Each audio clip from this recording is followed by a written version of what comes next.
शून्यवादी पाश्चात्य देश धारिणी जय श्री कृष्ण चैतन्य प्रभु नित्यानंद श्री अद्वैत गदाधर श्रीवासादि गौरभक्तवृंद हरे Krishna Krishna Krishna Hare Hare Hare Ram Ram Ram Hare Hare Hare Krishna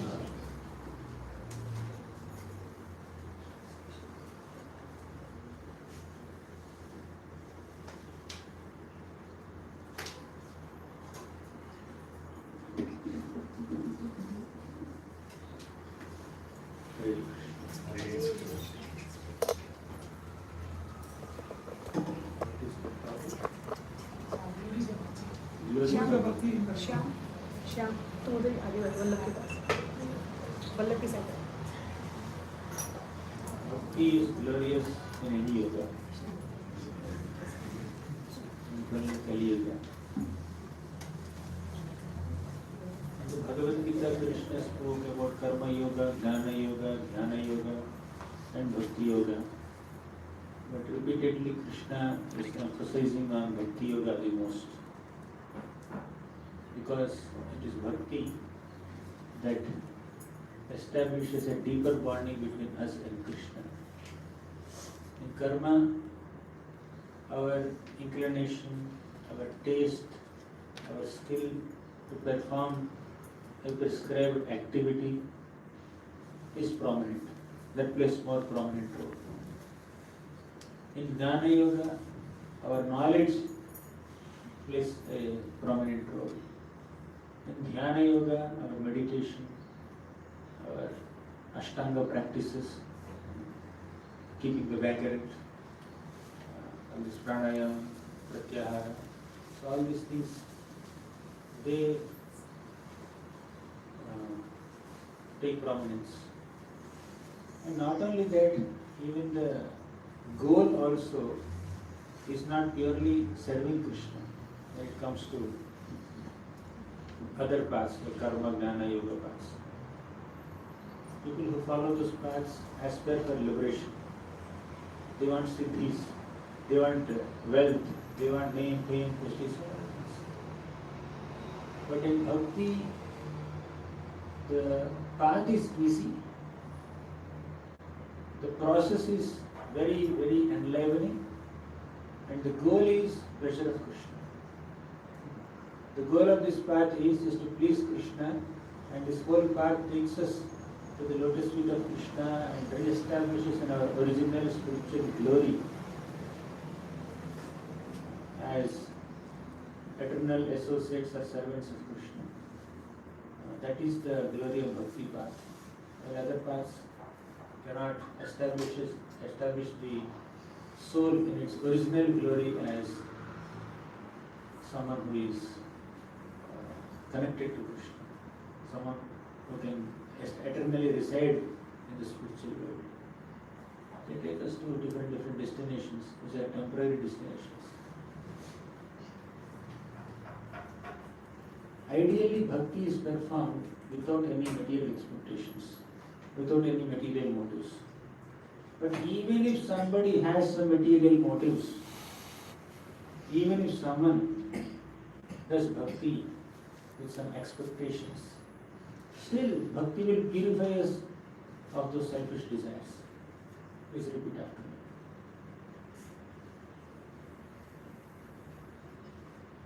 Akamah sarvakamo va moksha kama udarati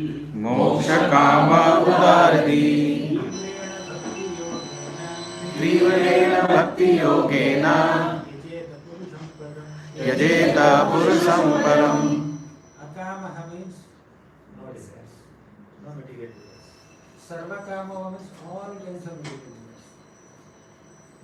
Moksha kama means desiring liberation. Whether you have no desires or all kinds of desires or specifically desire liberation, Tivrena bhakti yogena, if you perform bhakti intensely, then the Lord will purify us from all kinds of material desires. That is the power of bhakti. There is this beautiful shloka in the Padyavali.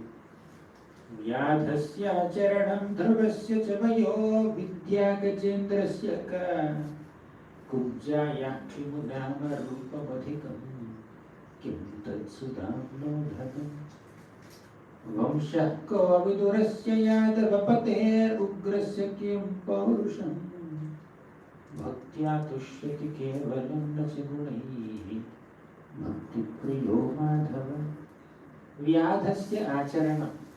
The hunter named Vyadha. What etiquette does he know? What culture does he have?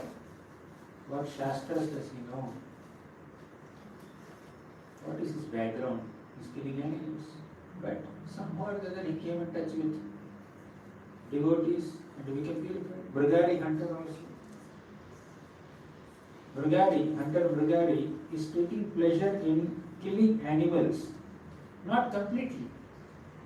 You shoot an arrow, and the arrow pierces the animal, and the animal is half dead.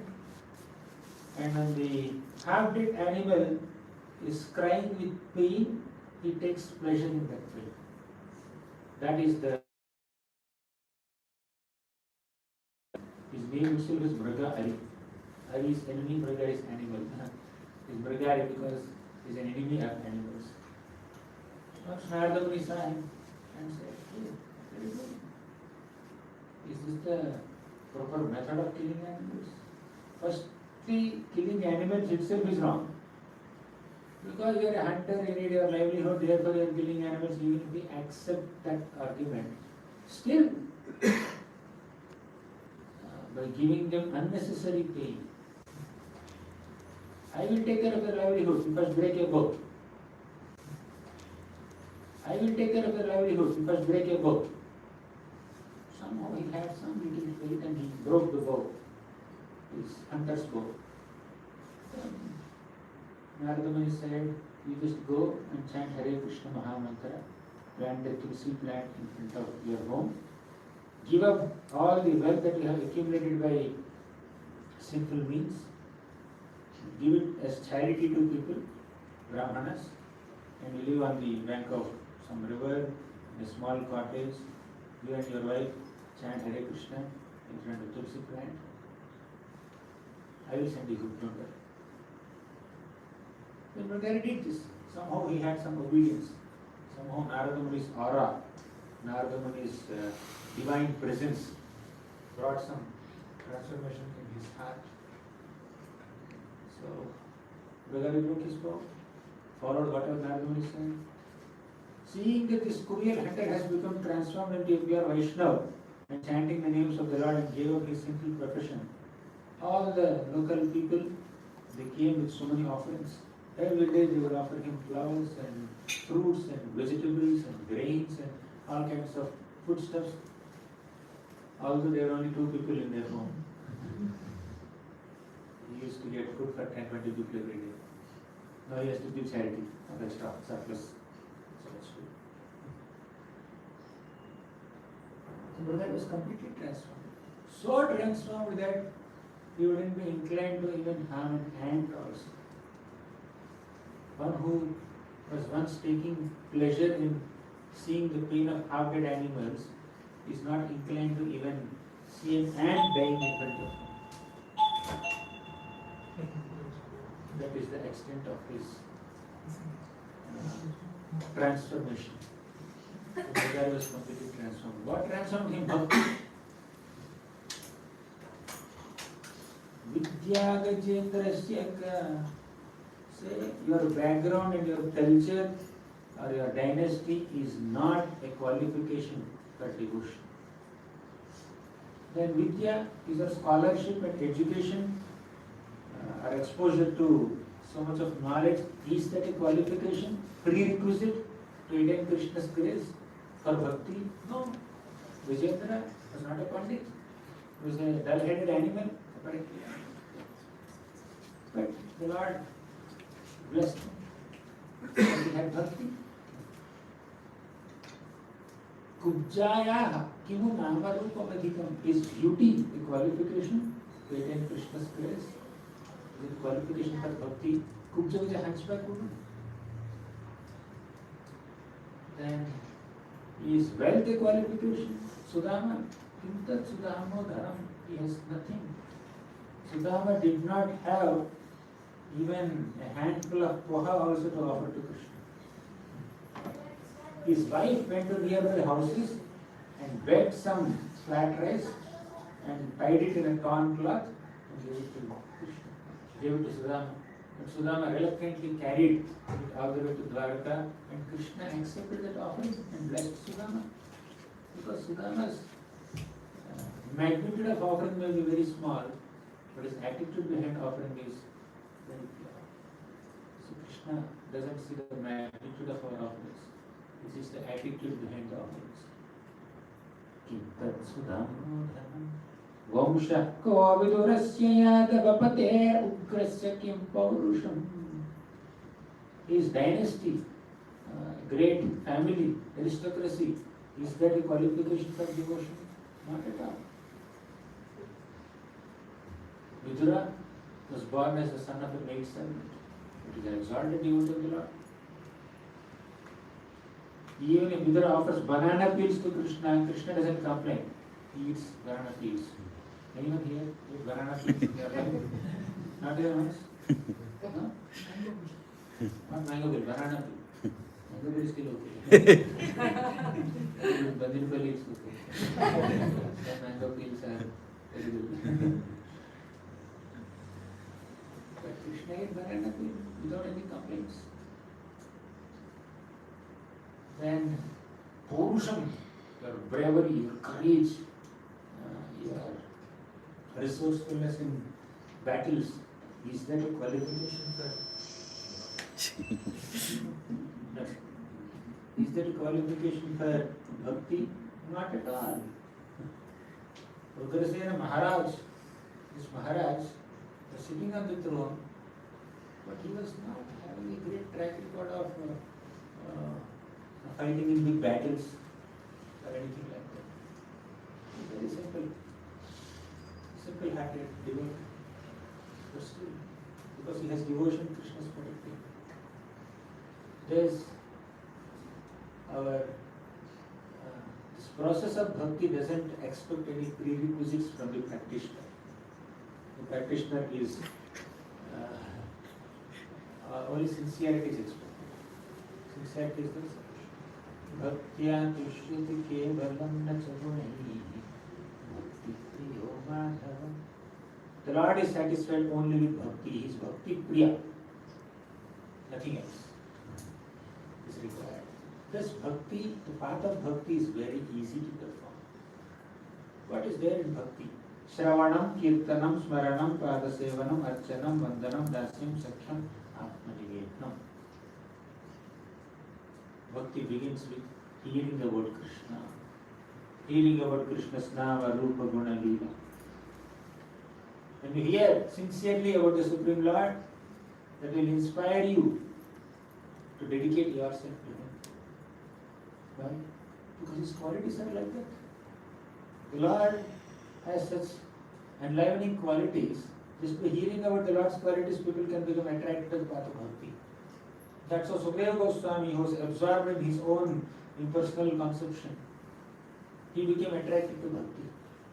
Atmaravascha bhadayo nirgrantha abhyurukrami kurvantya haitukim bhaktim itham bhutaguno hari.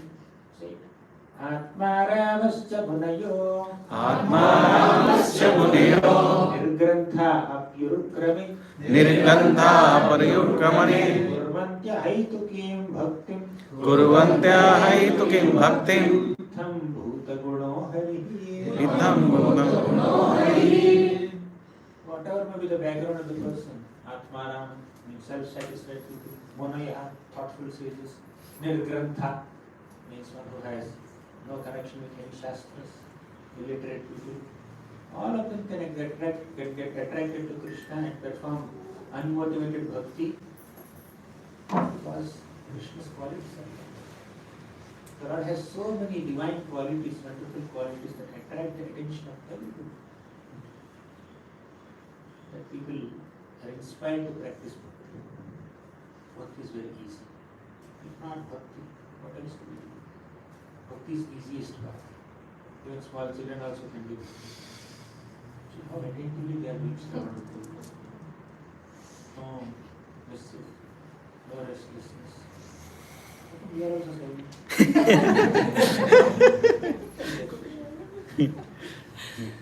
Sleepy maybe.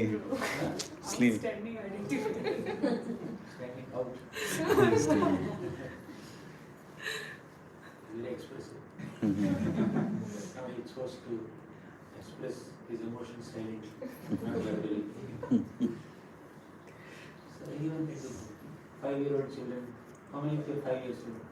What is this? 4? 5. And you? 6. 6. Yes, 6. 8. Okay. This boy, jeans, what's your age? Six. 6. Everybody is telling your age. We are telling everyone's age. 6 is the senior devotee.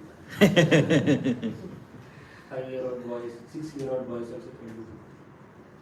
Bhakti doesn't require any prerequisite of age also. You can start bhakti at this age only. Prahlad Maharaj says, Kaumar acharet prajno dharman bhagavatani. You start practicing bhakti at Kaumar age, at age of 5. Before that. Because Prahlad Maharaj started bhakti before taking birth only. When he was in the womb of his mother, he started bhakti. He was living from Narada Muni for a long time. So in this world, there may be so many paths, spiritual paths, which could be scriptural paths also. But ultimately, if that spiritual path or scriptural path doesn't invoke a feeling of devotion, love and affection for Krishna, that doesn't completely satisfy the soul. Some people come to the Lord just to release themselves from difficulties. Krishna says in the Bhagavad Gita, Chaturvidha bhajante mam janaha sukriti bharjana Arto jignasarabdharthi jnani chadhardarshana. Some come with curiosity, and some people come for money, some people come to relieve themselves from distresses. So different people have different motivations in connecting with the Lord. But Krishna says the greatest or the best way of connecting with Him is not for any material boons or with any material expectations. The best way of connecting with Krishna is to please Him. Our pleasure lies in giving Him pleasure. When you offer something to Krishna, you will automatically be pleased. Because you offer to someone who is the reservoir of all planets, all universes and all living beings. Everybody is within Him only. Everybody is not Him. Everybody is within Him. All universes are within Him. If you please Him, automatically He will be pleased. Automatically He will be satisfied. Just like when you water the root, automatically all the leaves and plants and twigs of the tree are completely nourished. Similarly, when we serve Krishna, automatically everyone else is nourished. Yatha taror moola vishechanena tapyanti tatskanda bhujopashakha pranopahara thayatindriyanam tathaiva sarvarhadavachutejya. Yatha taror moola vishechanena. Once you offer water to the root of the tree, naturally all the limbs of the tree are nourished. But that nourishment doesn't happen if you just sprinkle water on the leaves and twigs. You sprinkle water on a leaf, at the max the dust accumulated on the leaf will go away and the leaf may look fresh. But it will not remain fresh. You have to nourish it from within. For that you have to pour water on the root. The process of inducing life and nourishment into a leaf or a branch is through the root. You pour any amount of water on the leaf. You disconnect the leaf from the tree and keep pouring water as much as possible. The leaf will not remain alive. Did you try it? So there may be some ways of preserving it, probably artificial ways of preserving it or natural ways of preserving it, but it doesn't grow. If you leave it on the plant, the leaf will grow. A small leaf will become bigger leaf within few days. But you try to grow it on your own, possibility is like this. Similarly, when we try to satisfy ourselves through so many material means, through so many non-devotional ways, we can never be satisfied. Only your bhakti can satisfy. Only self-service to Krishna can satisfy. Savai pumsam paro dharmo Savai pumsam paro dharmo yato bhaktiradhokshaje yato bhaktiradhokshaje ahaituki apratihata ahetuki apratihata yayatma suprasidati yayatma suprasidati. Savai pumsam paro dharmo, the supreme dharma, the supreme duty of all living beings is yato bhaktiradhokshaje, bhakti unto Lord Adhokshaja. And that bhakti has to be performed in what way? Ahaituki, without any expectations. Apratihata, without any without any interruptions. Then Jayatma Suprasiddhi, then heart is completely satisfied. You are performing bhakti, means you are trying to please Krishna, samsiddhir haritoshanam, to please yourself. The process of pleasing yourself is pleasing Krishna. If you keep Krishna aside and try to please yourself, it doesn't work. The other day we were saying that the process of pleasing tongue is to send the gulab jamun to the belly. Right? If the tongue wants to enjoy the gulab jamun and not swallowing it, only tasting it, put the gulab jamun in the tongue and keep rotating it. Tongue is tasting it, but no nourishment. Right? If the tongue says, I will only chew, I will not supply it to the belly. I will only keep the belly. I will only keep it inside. You keep gulab jamun in your mouth for next 10 hours without swallowing it. You will get bored. You will get tired. You will get exhausted. You feel like spitting it. The best way to utilize it and take benefit of it is swallowing it and giving it to the belly. Once it comes to the belly, tongue is happy, hands are happy, legs are happy, entire body is happy. If any limb of the body wants to enjoy it, keep your own hand or leg or mouth or ears or nose, none of the limbs will feel that nourishment by directly trying to enjoy the gulab jamun. Only it has to go to stomach. No other way. No other way. Similarly, Prahlad Maharaj says, if you want to beautify yourself, if you want to decorate yourself, if you go in front of a mirror and start putting an earring, 2 earrings on the mirror, put tilak on the mirror, put whatever makeup on the mirror, all the cosmetics, hair and lovely, put some powder on. Will you become beautiful? Okay, applying on the face, and the person who is given those ornaments, the reflection is automatically beautiful. So when you put earring to yourself, automatically the reflection in the mirror is decorated with earrings. Okay? But if you put earring on the mirror, you move like this, then it doesn't look good. Right? Similarly, we are reflections of Krishna. If he is happy, we are happy. If he is satisfied with our services, we will automatically be satisfied with whatever we do. Our satisfaction lies in giving him satisfaction. Some said, Bhir Haritoshanam Ataha Kumbhir Dvijasreshtha Varnashrama Vibhagasha Swanushkitasya Dharmasya Samsiddhir Haritoshanam. Swanushkitasya Dharmasya, you may be very, very meticulous in doing your Varna Dharma or Ashrama Dharma or following your prescribed duties in various ways. The purpose of all these duties is to give pleasure to Krishna. Samsiddhir Haritoshanam. When Hari is pleased, we are pleased. Any amount of material civilization, any amount of endeavors that we take up in our lives cannot give us happiness or pleasure or satisfaction if they are disconnected from Krishna. We come from Him. Krishna said in the Gita, Mamaivaamsho jiva loke jiva bhutasya natana. Mama eva amsho, all the living beings are my amshas. If you are amsha of Krishna, the source has to be pleased, nourished, then amsha is automatically nourished. If you separate the amsha from its source and try to nourish it, there is no nourishment.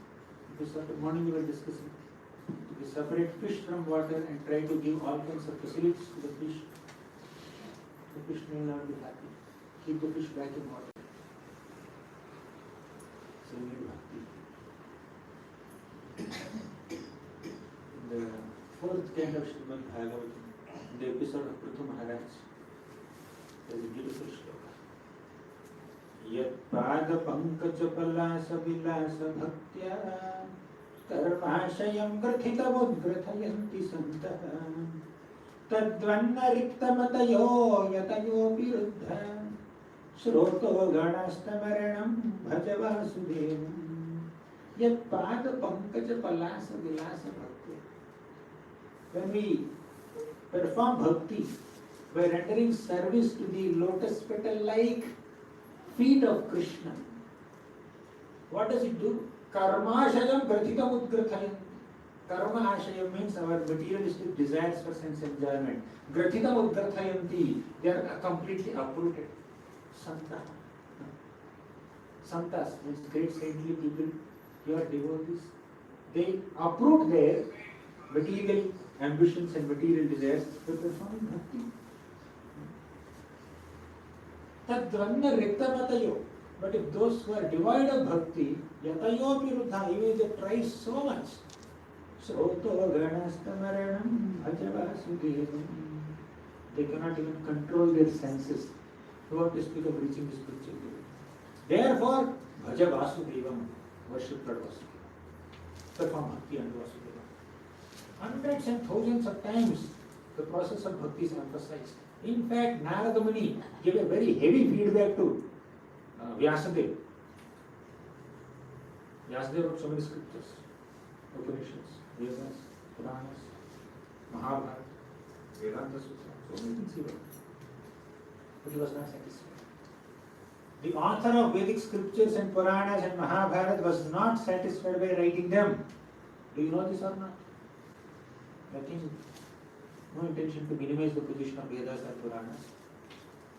But the fact is, the author, one who has written all these Vedas and Puranas, is dissatisfied. There is a despondency in his heart, despite writing all of them. He started contemplating, why am I feeling so dissatisfied? He thought, maybe I did not sufficiently emphasize the importance of bhakti. Is that the reason? As he was thinking like this, suddenly his guru, Narada Muni, came there and asked, Vyasadeva, you look so dull, you look so sad. You don't look very excited. You have written so many books, so many Puranas and so many Vedas. Why are you not so satisfied? Generally, when you accomplish some task that you wanted to do, that will give you happiness. So you wanted to cook, for example, say 10 items. You have cooked successfully, you have cooked 10 items. After finishing the cooking, you should. I'm not very satisfied. Why? Probably you wanted to make another item. but you could not make. Or you wanted to make an item in a certain way, but somehow it didn't come up well. Maybe this is wrong in it, this is not good in it, something. You are dissatisfied. Similarly, Vyasadeva wrote so many scriptures, he was not satisfied. Then he asked his guru, I have some understanding of my dissatisfaction, but you tell me, you are guru, right? We are like super soul in the hearts of all living beings. We are like sun who can go anywhere, because sun is sitting there, but his sunshine can go anywhere. Similarly, Narada Muni, we are like sun, we are like super soul, we are like air, we can go anywhere. We can enter the minds and hearts of people also. Please, tell me, you enter my mind and tell me what is the reason for my dissatisfaction. And Narada Muni said, Jugupsitam karma krutva. Vyasadeva, you have done an abominable activity. What is an abominable activity? I have written all the scriptures. The abominable activity done by Vyasadeva is not sufficiently emphasizing the importance of bhakti in all the books he has written. He wrote so many books, but the primary subject matter of all these books is four purusharthas: dharma, artha, kama, moksha. Dharma, fallen certain processes, religious processes. Kama, artha, money. Performing the dharma for artha, money. And using that artha for kama, sense gratification. Then, when you are tired, or exhausted, or frustrated, or bored, then moksha. You think of liberation. So this is materially motivated religion called Kaitava Dharma. Therefore, we are not satisfied. We need to focus on the Panchama Purushartha, Prema or Bhakti, not some four Purusharthas. Focus on the final one, Bhakti. Pure devotional service unto Krishna, without any expectations or motivations or selfish intentions. You focus on that, you will naturally be happy. Then Vyasadeva wrote Srimad Bhagavatam. In that Srimad Bhagavatam, Vyasadeva repeatedly described the glories of Bhakti Yoga, repeatedly described the Leelas of Krishna, and so many stories of so many devotees who performed Bhakti. Krishna spoke in the Bhagavad Gita Karma Yoga, Jnana Yoga, Dhyana Yoga, and concluded that Bhakti Yoga is the best, better than these three. Focus on Bhakti Yoga. Then Bhagavad Gita is over. But in Bhagavatam we see a continuation of Bhagavad Gita where Krishna left saying Sarva Dharman Parityajya Mamekam Sharanam Vraja, which is basically Bhakti. Keeping aside everything else and taking shelter of Krishna, taking exclusive shelter of Krishna is Bhakti. That is the conclusion of Bhagavad Gita. And this is where Bhagavatam begins. How to perform that Bhakti, how to take shelter of Krishna without any motivations, without any interruptions. And then so many stories of devotees like Pandavas, Kunti Maharani, Bhishmadev, Uttara, Parikshit Maharaj, Brahma, Narada, Vyasa, Ambarish Maharaj in the 9th canto, Devahuti Mata, Swayam Bhuvamanu, Prithu Maharaj, Dhruva Maharaj, Prachetas, Lord Shiva, Bharat Maharaj, Rishabhadev, Nagi Maharaj, Chitraketu Maharaj. Chitraketu Maharaj becomes Prithviraj, Prahalad Maharaj in the 7th canto, Gajendra in the 8th canto, Bali Maharaj in the 9th canto, 8th canto. In the 9th canto, Ambarish Maharaj. In the 10th canto, all the Gopals and Gopis and Brajavasis, Dwarakavasis, Mathuravasis. In the 11th canto, we have Uddhava. 12th canto, Markandeya. Every single canto describes several stories of so many devotees who are performing bhakti. That is what really is bhakti yoga. Vyasadeva repeatedly described the glories of bhakti yoga philosophically and also historically. That is completely satisfied. Complete satisfaction in writing is derived by Vyasadeva when he wrote Bhagavatam. Because Bhagavatam focuses on bhakti, while many other Puranas and Vedas they focus on 4 Purusharthas and 3 gunas. Traigunya Vishaya Veda Distraigunyo Bhavarjuna Nirdvando Nitya Sattvasto Niryogakshema Antava. Traigunya, Sattva-guna, Rajoguna, Tamoguna. So these 3 are the subject matters of Vedas. Nothing to minimize the position of Vedas. They have their own glory. A lot of discussion about 3 modes, a lot of discussion about 4 Purusharthas. Just focus on Bhakti. Bhakti is the easiest path. Understanding 3 modes is difficult. Understanding Jnana, Ashtanga, Karma is difficult. Understanding 4 Purusharthas is difficult. What is Bhakti? Selflessly serving Krishna. Go into the spiritual world. Understanding is easy. Implementing is easy. Result is so glorious. Why can't we become?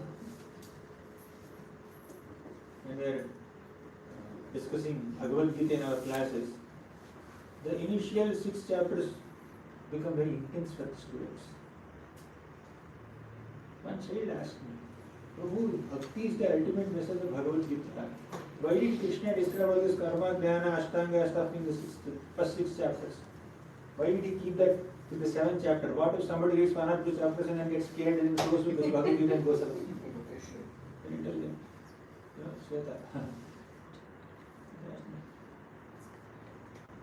I said, apart from giving bhakti to everyone, Krishna also wants to test how much determination we have.